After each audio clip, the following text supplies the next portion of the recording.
Today is day 6 with this virus. It's hard to breathe. It's hard to talk. When it gets bad like this, I just try to control my breathing. But this is not a joke.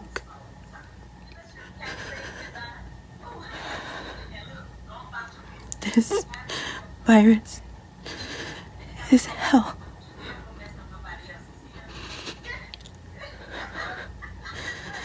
Stay safe.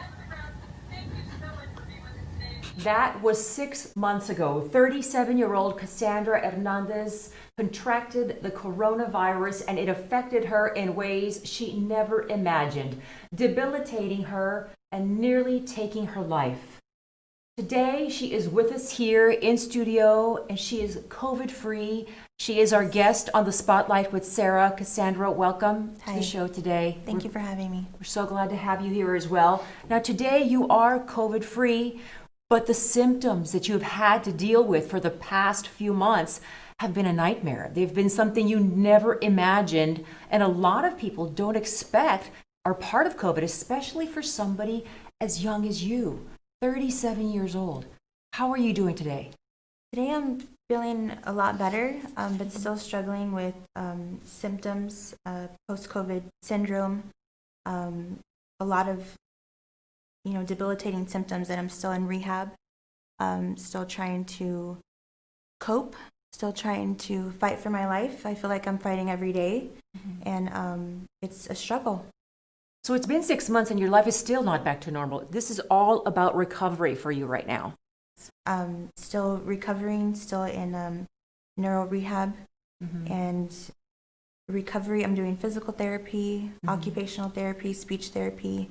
I feel like I'm fighting to get a little bit of my life back every day. Yeah. Take us back to those first days, those first few days you were in quarantine at home. Why was it? It was hard to get a test, first of all. Right. At that time, the tests were just not available. I tried to get tested and they said, we think you have COVID. We're pretty sure you have COVID, but there's no tests. So just go home and quarantine. So I was in quarantine for, at that time, it was 14 days. Still getting progressively worse, not able to breathe, struggling to breathe actually, especially at night. And I finally got tested and was waiting a week, 2 weeks, and still didn't have results. Still being advised to quarantine. And I was just getting progressively weaker and sicker. Just more sick and more sick. And it was just hell. It was pure hell. And so upsetting to see people not taking this virus seriously and people thinking this is a joke when I'm fighting for my life. Now, this was even harder for you and your husband because he's also vulnerable. Yes. We are both registered nurses, and my husband is a transplant recipient. So we were advised to quarantine at home, but because of his transplant, his heart transplant, I was in the guest bedroom and bathroom, and that was a decision we made ourselves, was to use a separate bedroom and a separate bathroom. And so I was in the same 4 walls. I was quarantined for 40 days, and my husband would bring food to my door. I wore a mask and gloves, my husband and I, at all times. And we were very blessed and very lucky that my husband remained COVID-free for those 40 days. And it was horrible. Was he shocked that you were as sick as you were? Yes, because I've always been so healthy. I did have asthma, but I hadn't used an inhaler in 3 years. We're so active. We bike. I did a 5K. We're always so active. We're always doing things. Before COVID around town and trying new things. And he was just so shocked that it hit me so hard, and it just hits everybody so differently. You both were very active. I mean, you traveled. You went across. Did you go across Europe on a bicycle? Yes, we biked in Versailles, and we took a trip to Paris, and we were biking in Versailles, and we did Disneyland Paris for Halloween, and before that, we did at least 1 to 2 trips a year. We were in Dubai. We love to travel. We're in a travel club and we travel, and that's just our thing. But when I got COVID, I was just so sick I couldn't even get out of bed. But he would make me get out of bed. He would make me move, make me take a shower. I didn't want to take a shower. I wanted to stay in a fetal position and not move. And he was my cheerleader. He would make me. He knew all the right things to do. Mm-hmm. As a nurse, he's been a nurse for about 30 years. So he knew those little things to help me. Because at that time I couldn't think for myself. I couldn't walk. I couldn't. Mm-hmm. It was very difficult to talk because of the shortness of breath. And it's so hard to believe because I saw you just 3 weeks ago, and even from 3 weeks until now, you are night and day. You are getting better more quickly now. So I hope your recovery continues and you continue to progress. But like you said, you're still in all of these therapies. Yes. That you still have some time to do to be able to get through them and do well. Now, during this whole experience that you had being sick with COVID and quarantine and the after effects, you documented a lot of it with photos and videos. You have a video that you did on day 36. And you were still at home quarantining. So let's take a listen to how she was doing on day 36. So today is day 36. It's July the 30th. I just wanted to do this video. It's like a little update to tell y'all how I'm doing. I still get short of breath. It's hard to breathe, but I push myself every day, and it's just gonna be a long journey, but I just miss my family. Just tired of being sick. But hopefully this will be over soon. The steroids and inhalers and multitude of medication that I'm on is a lot, but it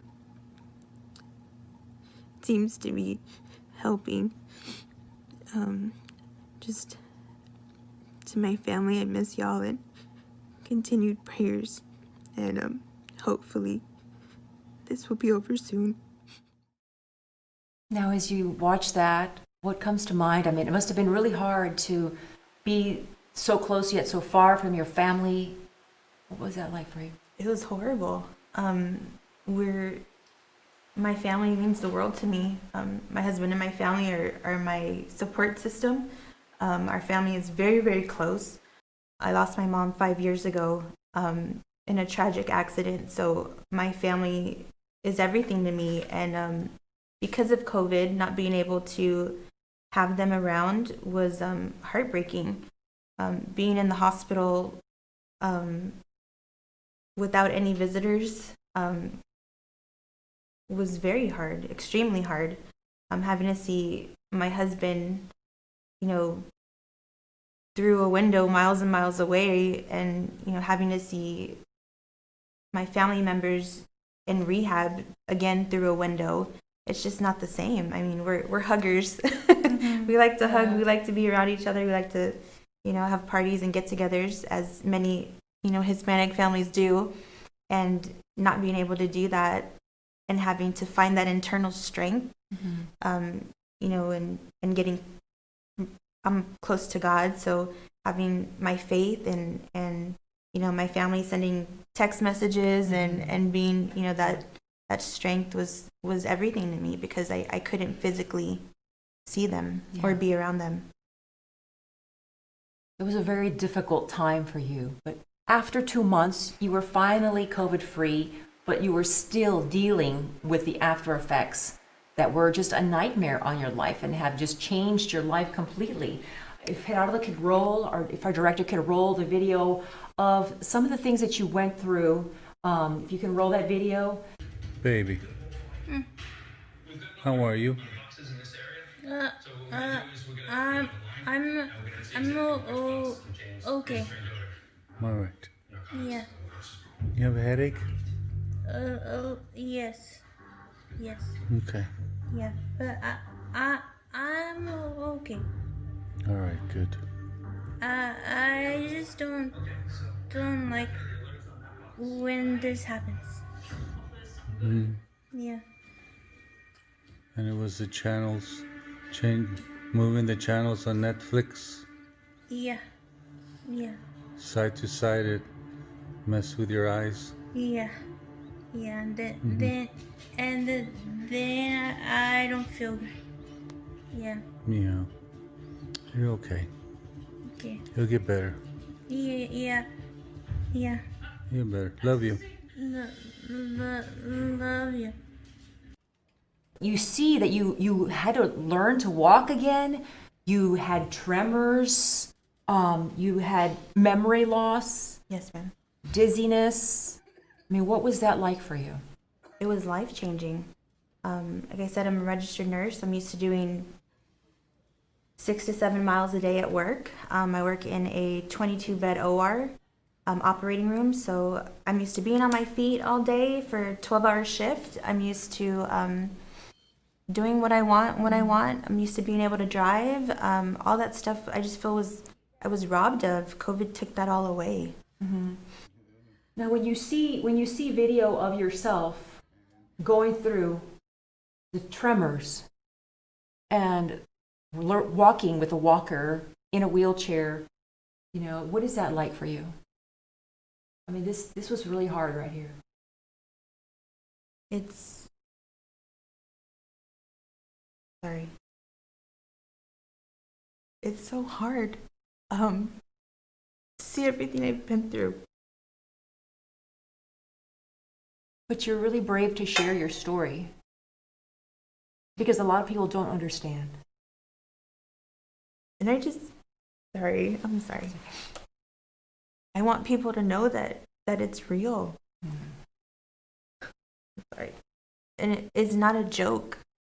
And it can change your life. Like it's changed mine. Yeah.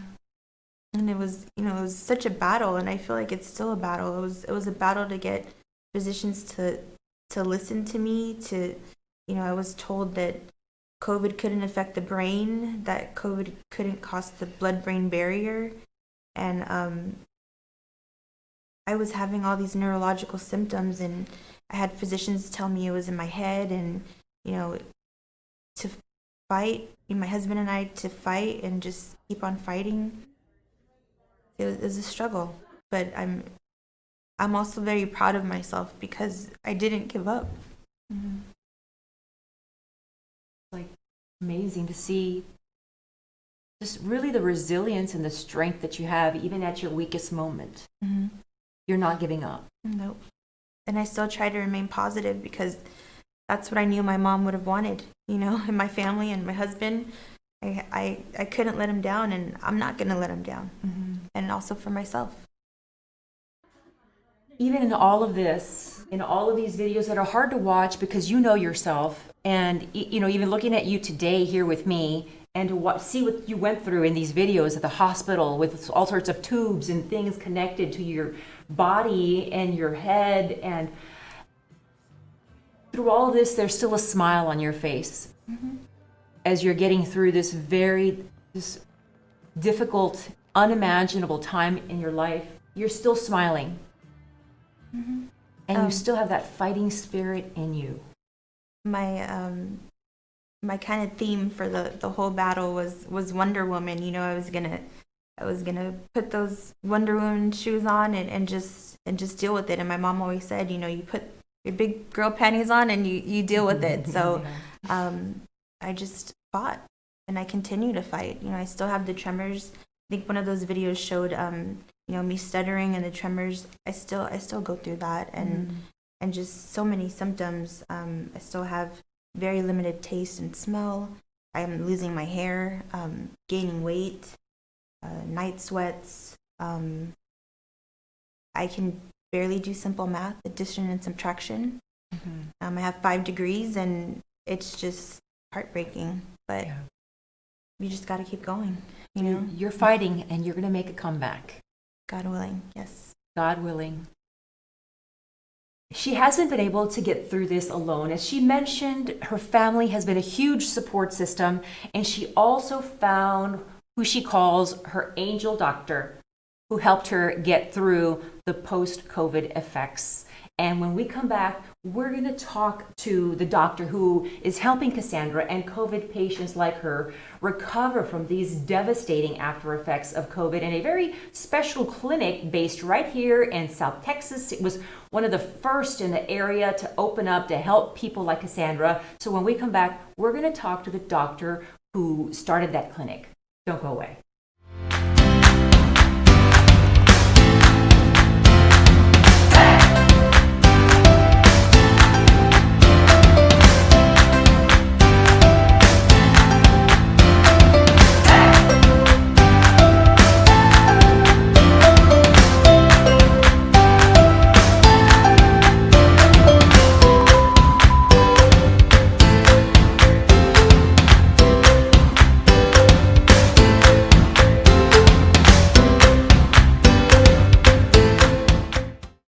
And welcome back to the Spotlight with Sarah. We are talking to patients who survived COVID but are dealing with the nightmare of the after effects of this virus.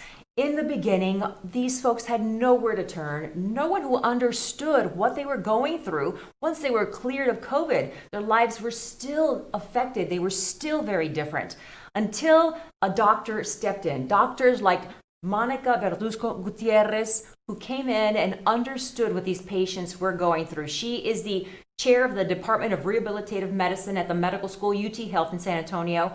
And thank you so much for being with us today, Dr. Gutierrez. Thank you for having me.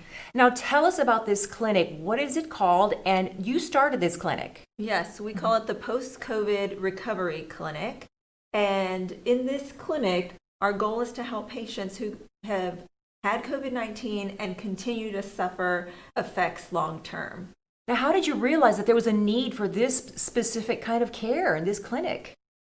Definitely, as we were following the news, we tried to look and say, patients who are still having ongoing effects, we really need to help treat these patients to live with these effects that were definitely beyond ones who were in the hospital. And as we saw more and more what was going on in other countries and in New York, then I felt, okay, this is something where our population may be more likely to be affected, and it's something that we need to bring here to South Texas.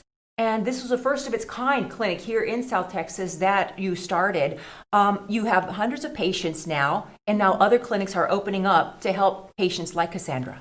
Yes, I think that we're realizing post-COVID syndrome is something that's real. People are having long-term effects, and they're needing rehabilitative care for it. Now, how did you and Sandra connect? So I had gone through another rehab, and it was horrible. I had a horrible experience. So my husband and I were watching the news, and we came across Dr. Gutierrez. We Googled her, and my husband said, let's call and give it a shot. At that point, there were no physicians who would really listen to us. She helped, and we Googled Dr. Gutierrez, and she was my angel doctor. She listened. She was one of the first physicians to actually listen and hear my concerns, and I just felt so validated with Dr. Gutierrez. She took the time, and she really made me feel like I wasn't crazy. I literally thought, this is in my head, or, other physicians said it's just anxiety. So to have a physician, really say this is true and post-COVID syndrome is real and you're not crazy, was just meant the world to me. And thank you again. Welcome. I appreciate it. Now we have some video, if we can ask our director Gerardo to roll it, of some of your rehab that you went through and how difficult it was, and the different kinds of rehab.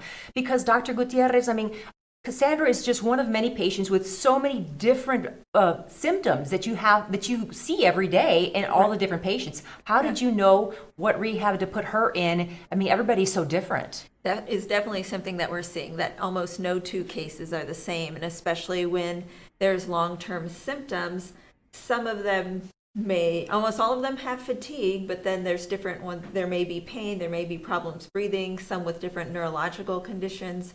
So with that, we have to look at the patient individually and treat the patient as an individual based on what they have. Myself, my background's in neurorehabilitation, so I can know how to take care of patients who have strokes, brain injuries, and other neurologic diseases. And in that case, it was easy to see, okay, she has some neurologic symptoms. This is how I treat those patients. I mean, we do not know that much, or we're learning more about COVID, but at least we know these rehab techniques can work. And so let's believe the patients and let's get them help. Now, she's in all sorts of different rehab programs, but one that I thought was really neat and was that she gets Botox injections on her neck. Is that right? For the headaches? Yes. Is that right? Yeah, so she has headaches that are, that got much worse, migraine type headaches related to COVID. And one of the treatments when patients have chronic migraines is to treat with Botox injections that goes on the face and the back of the head and the neck, and it can help some with head tremors as well. And so that's one of the treatments that we did, one of the interventional treatments for Cassandra. So how often have you seen Cassandra, and how does she look to you today? From where she started, she definitely has come a long way. I mean, it's been a long process. The first time, some of these patients, we do our visits on telemedicine because they're just so fatigued and it's so hard for them to get out. And so we start that way. We do a very intense assessment and look at their different symptoms to try to see, how can we help them in the situation that they're in, and then make different referrals. And then, we have follow-up visits. And if needed, they can come in person, and otherwise, we'll send them to the different types of rehabilitation or treatment or workup that they need for their condition. It's really amazing to see, and for Cassandra to have to learn to walk again. I mean, how did this illness affect that part of her functioning? I think it's one of those things that we're still learning about all the time, that we know that COVID can affect the neurologic system. I mean, even just yesterday, there was a research that came out that says that COVID affects the vessels in the brain and makes the vessels leaky. So there is effects and inflammation that happens at the brain level, and how everyone's brain's different. And so in some patients, if you get that inflammation and those leaky vessels in the brain, then that's where you can have the neurologic symptoms like she had. So she had encephalitis, is that right? And that is an inflammation of the brain. It's inflammation in the brain. Yeah.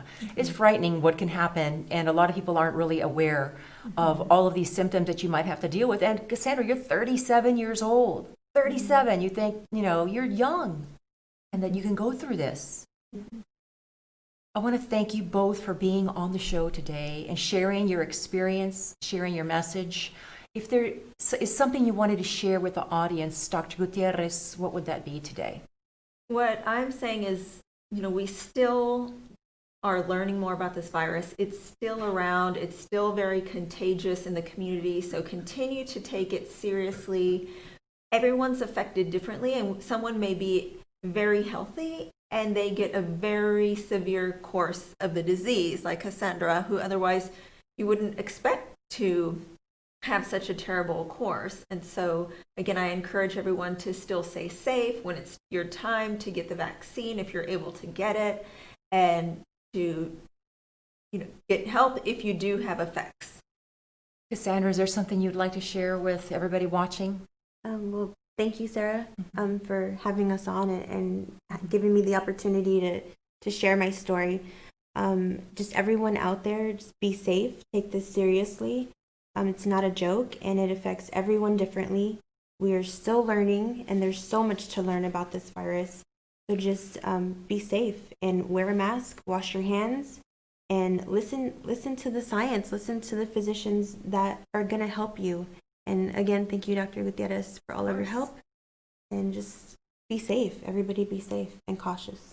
Thank you, Cassandra. Thank you, Dr. Gutierrez, for sharing your experience with us here today on the Spotlight with Sarah. So many hopes, so many expectations in the new year, 2021, with people being able to avoid COVID, to beat COVID, the vaccine that's out there now. So there's a lot of hopes for folks in the new year with this, COVID virus. So we want to thank you for joining us here on the Spotlight with Sarah and listening to the message that has been shared with us today.